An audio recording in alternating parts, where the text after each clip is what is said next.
जो भाजपा बोल रही है कि हमने गुंडागर्दी खत्म कर रही तो देश में शांति हो गई। देश में शांति कहाँ से हो गई? किसान आंदोलन कर रहे हैं, किसान मर गए बहुत सारे। तो ये गुंडागर्दी खत्म की है कि विकास नहीं कर रहे हैं और झूठे वादे करते हैं और कहते हैं मेरी डबल इंजन की सरकार। डबल इंजन की सरकार। आपको क्या लगता है उत्तर प्रदेश में बना पाएंगे सरकार दोबारा? नहीं, उनकी सरकार अब 20 साल तक नहीं बनेगी। ऐसा क्यों नहीं बनेगी सरकार? ऐसा क्योंकि उन्हें बेरोजगार को और महंगाई हो गई, तो वही पैसा निकाल कर उसी का तो वे सब कुछ कर रहे हैं। क्या बात कर रहे हैं? उसी का कर रहे हैं। नरेंद्र मोदी प्रधानमंत्री हैं मगर वो जनता को बेरोजगारी कर रहे हैं। आपकी उम्र कितनी है? मेरी उम्र अभी 10 साल। जनता बोलती है कि मेरे रोड नहीं डले, ये नहीं डला, वो नहीं डला, तो मैं बोलता हूँ कि बहन जी की सरकार आएगी तो पूरा विकास होगा, रोजगार होगा। पार्टी का नाम है बहुजन समाज पार्टी। अभी देखो भारतीय जनता पार्टी कर रही है, समाजवादी पार्टी कर रही है, आम आदमी पार्टी कर रही है, जन अधिकार पार्टी कर रही है और बीएसपी भी कर रही है। बीएसपी का सबसे ज्यादा हो रहा है। आज हमारे साथ में एक छोटे नेता हैं, इनको आदित्य गौतम कहा जाता है। देखने में तो ये छोटे हैं लेकिन इनका ज्ञान जब आप सुनेंगे तो अचरज में रह जाएंगे। तो भाई साहब आदित्य जी, बहुत बहुत स्वागत है आपका हमारे चैनल में। वेलकम। क्या बात है। हम जानना चाहते हैं कि आप किस पार्टी का प्रचार प्रसार कर रहे हैं? जी, हम बहुजन समाज पार्टी का प्रचार प्रसार कर रहे हैं। कितने समय से कर रहे हैं आप? हम अभी 1 महीना पहले से। 1 महीने पहले से। राजनीति के बारे में आप जानते हैं कुछ? अभी थोड़ा जानते हैं। कितना जानते हैं? क्या होती है राजनीति? राजनीति जनता की सेवा करने के लिए होती है। जनता की सेवा करने के लिए होती है। हाँ। कितनी है ना राजनीतिक पार्टियां काम कर रही हैं आपके शहर में? अभी देखो भारतीय जनता पार्टी कर रही है, समाजवादी पार्टी कर रही है, आम आदमी पार्टी कर रही है, जन अधिकार पार्टी कर रही है और बीएसपी भी कर रही है। बीएसपी का सबसे ज्यादा हो रहा है। बीएसपी का सबसे ज्यादा हो रहा है। आपकी उम्र कितनी है? मेरी उम्र अभी 10 साल है। स्कूल वगैरह जाते हो? जी हाँ, जाते हैं। कौन सी स्कूल में जाते हो? यहीं राष्ट्रीय इंटर कॉलेज। राष्ट्रीय इंटर कॉलेज। अब हम एक बात बता रहे हैं, अब सब पार्टियों को मारो गोली। जिस पार्टी का तुम प्रचार प्रसार कर रहे हो उस पार्टी का नाम क्या है? मेरी पार्टी का नाम है बहुजन समाज पार्टी। बहुजन समाज पार्टी। कौन खड़ा है बहुजन समाज पार्टी से? बहुजन समाज पार्टी से माननीय गुड्डू राजा मुंडेला जी खड़े हैं। और इसकी राष्ट्रीय अध्यक्ष पता है कौन? जी, कौन? इसकी राष्ट्रीय अध्यक्ष आदरणीय बहन कुमारी मायावती जी। क्या मायावती क्या क्या करती हैं? कुछ रह चुकी है पद पे क्या? हाँ, पूर्व मुख्यमंत्री हैं। कब रही थी पूर्व मुख्यमंत्री? 2007 में। 2007। अब हम जानना चाहते हैं कि आप जब प्रचार प्रसार के लिए जाते हैं अपने यहाँ कार्यकर्ताओं के साथ में, तो क्या बोलते हैं आप जनता से? मैं बोलता हूँ जनता से बहन जी की, जनता बोलती है कि मेरे रोड नहीं डले, ये नहीं डला, वो नहीं डला, तो मैं बोलता हूँ कि बहन जी की सरकार आएगी तो पूरा विकास होगा, रोजगार होगा, सब कुछ होगा। तो कौन कौन सी समस्याएं देख सुनने को मिलती हैं? कहीं जगह नल मिलते हैं, कहीं रोड है, कहीं नाली नहीं है, बहुत सी समस्याएं हैं वहाँ। आप तो पक्के राजनेता बन गए 10 साल की उम्र में।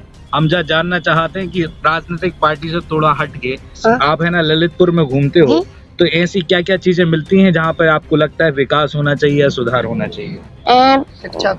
शिक्षा का क्षेत्र है पहला, और दूसरा जैसे सड़क है, तो सड़क पर दचका है, तो आदमी जैसे दचका में कोई आदमी वैसा रहता है, बूढ़ा आदमी, तो वो दचका में गिर सकता है।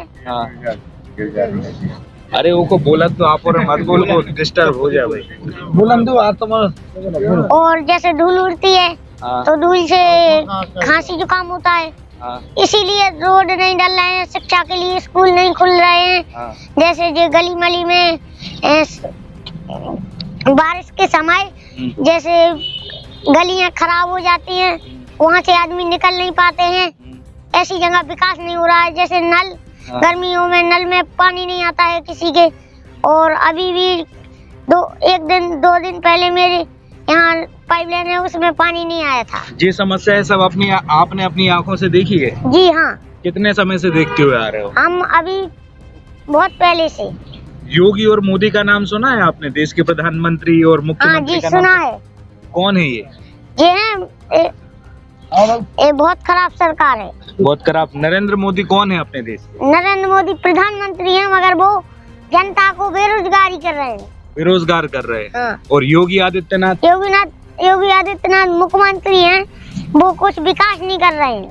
लेकिन हम ये बताना चाहते हैं, जो योगी हैं अपने यहाँ पे उत्तर प्रदेश के मुख्यमंत्री योगी आदित्यनाथ, उनका कहना है कि हमने शहर को विकास दिया और शहर के लिए हमने रोजगार भी दिया, और यहाँ पर जो प्रधानमंत्री आवास योजना चल रही ना, लोगों को घर दिया, राशन दिया, घर घर राशन बांटा, तो वो तो जनता की सेवा ही हुई ना, बैठे बैठे खा रहे हैं, उस पे क्या आपत्ति है? जी सेवा नहीं हुई, जैसे लॉकडाउन में कहीं जनता ने काम तो नहीं कर पाया, बाहर भी नहीं निकल सकी, और जैसे काम भी नहीं लगा कहीं, तो जनता को और महंगाई हो गई, तो वो ही पैसा निकाल कर उसी का तो वे सब कुछ कर रहे हैं। क्या बात कर रहे हैं, उसी का कर रहे हैं। अब एक बात और पूछना चाह रहे हैं, योगी मोदी का डंका बज रहा है, देश में भी बज रहा है, प्रदेश में भी बज रहा है, आपको क्या लगता है उत्तर प्रदेश में बना पाएंगे सरकार दोबारा? नहीं, उनकी सरकार अब 20 साल तक नहीं बनेगी। ऐसा क्यों नहीं बनेगी सरकार? ऐसा क्योंकि उन्होंने बेरोजगारी कर दी देश में, और महंगाई कर रखी है, और विकास नहीं कर रहे हैं, और झूठे वादे करते हैं और कहते हैं मेरी डबल इंजन की सरकार।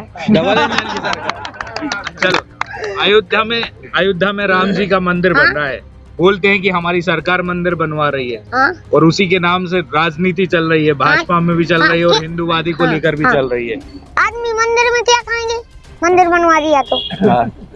जैसे अपन जैसे आम आदमी तो मंदिर में पुजारी बन नहीं सकते हैं, वो ही महाराज लोग बनते हैं पुजारी, तो अपन को क्या मिल रहा है मंदिर से? क्या मंदिर की दीवारें खाएंगी जनता? क्या बात। हम एक और पूछना चाह रहे हैं, आपको पता है कि जो राम मंदिर बन रहा है उसमें कितना खर्चा आ रहा है? उसमें मुझे खर्चा का पता नहीं है, मगर खर्चा का नहीं पता। नहीं। अगर सरकार आएगी, आपकी सरकार आएगी यहाँ पे, तो रोजगारी मिटाने के क्या क्या उपाय? रोजगारी मिटाने के जैसे जो रोड है ये डलवाएंगे तो इसमें आदमी काम कर सकेंगे, और जैसे लॉकडाउन नहीं लगेगा तो उसमें आदमी अपने मकान कुछ भी बनाता है तो बेरोजगारी समाप्त हो जाएगी। बहुत से प्रयास करेंगे। सरकारी नौकरियां निकली हैं आपके उत्तर प्रदेश में? अभी नहीं निकली।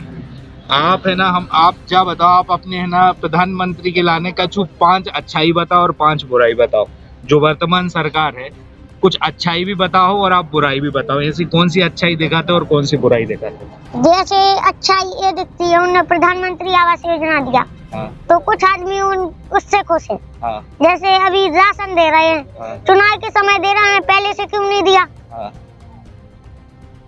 और जैसे इज्जत घर मतलब लेटरिंग बनवाई है, शौचालय बनवाए।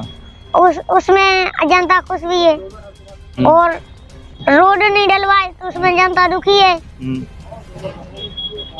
उस सुनने में आ रहा है कि भारतीय जनता पार्टी ने गुंडागर्दी खत्म कर दी, और पहले की सरकार में काफी गुंडागर्दी थी। तो आप उसके बारे में कैसे बोलो, सही में गुंडागर्दी खत्म करी?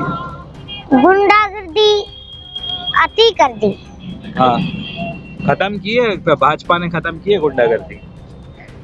नहीं। आप बोल रहे हो ना तो कंफ्यूज हो रहा है, तो थोड़ी पीछे हट जाओ, अपने दिमाग से बोला, दिमाग ज्यादा है वो अपने दिमाग को उपयोग करा। बोल ही नहीं पा रहा आप।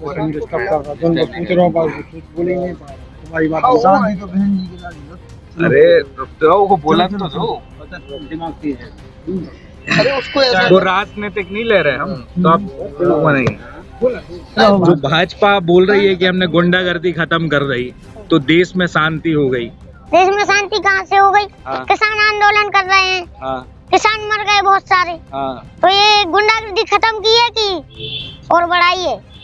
बढ़ा दी है गुंडागर्दी। किसान आंदोलन के बारे में जानते हैं क्यों हुआ देश में किसान आंदोलन? किसान आंदोलन महंगाई को लेकर और मुद्दे लेकर हुआ है। कौन से मुद्दे थे किसान आंदोलन में? वो मुझे अभी ध्यान नहीं है, वो वाले ध्यान नहीं है आपके लिए। अब आप बीएसपी का प्रचार प्रसार कर रहे हो और आप इतने अच्छे वक्ता हो, इतना ज्ञान रखा 10 साल की उम्र में, तो आप भी राजनेता बनना चाह तो आगे जाके? नहीं, अभी तो मैं राजनेता नहीं बनना चाहता हूँ। अभी मैं पहले पढ़ाई करूँगा, अभी तो स्कूल बंद है इसलिए मैं प्रचार प्रसार कर रहा हूँ। फिर पढ़ाई करके जैसे कोई जॉब मिल जाएगी तो जॉब करूँगा, नहीं तो LLB करके राजनीतिक करूँगा। क्या बात कर रहे हो? कितने लोगों के साथ आप प्रचार प्रसार के लिए जाते हो? हम जाते हैं कम से कम 20-30 आदमी। आपके परिवार में कौन कौन है? हमारे परिवार में हमारे 2 भाई हैं और डैडी और मॉम। उत्तर प्रदेश में विधानसभा चुनाव है। विधानसभा 403 है और उसमें ललितपुर विधानसभा क्षेत्र है, जहां पर भारतीय जनता पार्टी है, समाजवादी पार्टी है और बहुजन समाज पार्टी है। अभी तक समाजवादी पार्टी ने ललितपुर विधानसभा क्षेत्र में अपनी सीट नहीं जीत सकी। दो ही पार्टियों में टक्कर रही है, या तो भारतीय जनता पार्टी है अभी, या तो बहुजन समाजवादी पार्टी है।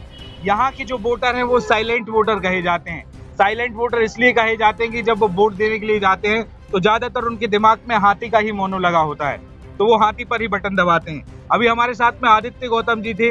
उम्र तो इनकी 10 साल की है, लेकिन जिस तरीके से ये बात कर रहे हैं तो जो राजनीति, गहराई की राजनीति है, उसके बारे में अच्छी जानकारी रखते हैं और यहाँ के कार्यकर्ताओं के साथ में क्षेत्र में प्रचार प्रसार कर रहे हैं। जो लोकल की जनता है वो किस प्रकार, जो लोकल की जनता है वो अपनी क्या समस्याएं बताती हैं, वो समस्याएं ये सभी जानते हैं। अगर बसपा से गुड्डू राजा अगर यहाँ पर इस विधानसभा से विजय होते हैं तो कैसे उन समस्याओं का समाधान करेंगे, उसके बारे में भी इन्होंने बताया। रही मोदी और योगी की बात, तो जिस तरीके से योगी और मोदी का डंका देश और प्रदेश में बज रहा है, ये तो तभी पता चलेगा जब 20 फरवरी को यहाँ पर मतदान होगा और 10 मार्च को उत्तर प्रदेश के विधानसभा के चुनाव के परिणाम आएंगे।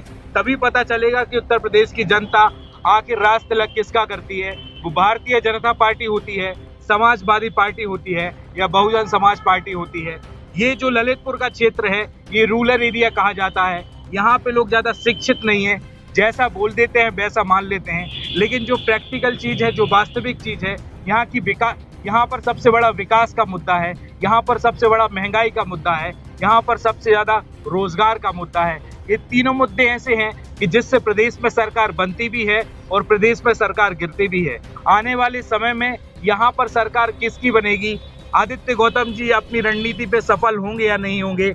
10 साल में, अभी 10 साल के हैं, अभी ये स्कूल में पढ़ाई कर रहे हैं, तो अभी ये 6वीं क्लास में पढ़ रहे हैं, आगे और पढ़ाई करना चाहते हैं। इनको जॉब मिली या नहीं मिली, अगर नहीं मिलती है तो आगे LLB करेंगे और फिर देश की राजनीति में कदम रखेंगे। ये तो आने वाला भविष्य ही बताएगा कि आदित्य गौतम अपना भविष्य कैसे बनाएंगे, उत्तर प्रदेश में बनाएंगे या पूरे हिंदुस्तान में बनाएंगे, ये तो आने वाला समय ही बताएगा। फिलहाल इस एपिसोड में इतना ही। मैं भूपेंद्र सिंह ठाकुर, रिपब्लिक सागर मीडिया की ओर से आप सभी से विदा लेता हूँ। जय हिंद, जय भारत।